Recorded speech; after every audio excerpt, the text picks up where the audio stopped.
ഇതാണ് നമ്മുടെ വിഷു സ്പെഷ്യലാണ്. എല്ലാം ഞാൻ എൻ്റെ സ്വന്തം കൈ കൊണ്ടാണ് വെച്ചത് കേട്ടോ. ഇത് കടയിൽ നിന്നാണ് വാങ്ങിയത്. ചിപ്സ് ഷോപ്പിൽ വാങ്ങാൻ മറന്നു പോയി. ഇവിടെ കൈ എടുക്കുക മാറ്റി.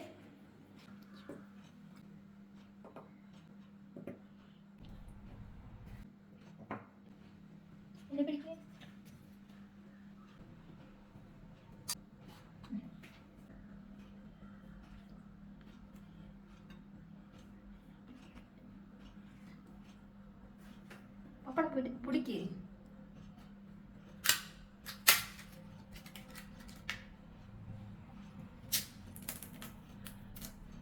വായിലേക്ക്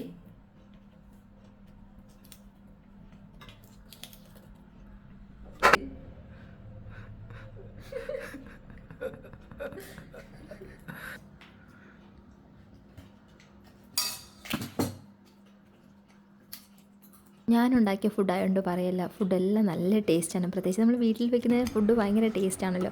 പായസവും അങ്ങനെയാണ്. പായസം ഞാൻ വെച്ചതല്ല, ചേട്ടൻ വെച്ചതാണ്. കറക്റ്റ് മധുരവും നല്ല ടേസ്റ്റ്, നല്ല മധുരം. എനിക്ക് നന്നായി ഇഷ്ടപ്പെട്ടു. എനിക്ക് ഇഷ്ടപ്പെട്ടു, ജോക്കൂട്ടനെ ഇഷ്ടപ്പെട്ടു. അപ്പോൾ ശരി, എല്ലാവർക്കും അടുത്ത വീഡിയോ കാണുന്നവരെ എല്ലാവർക്കും ടാറ്റാ, ബൈ.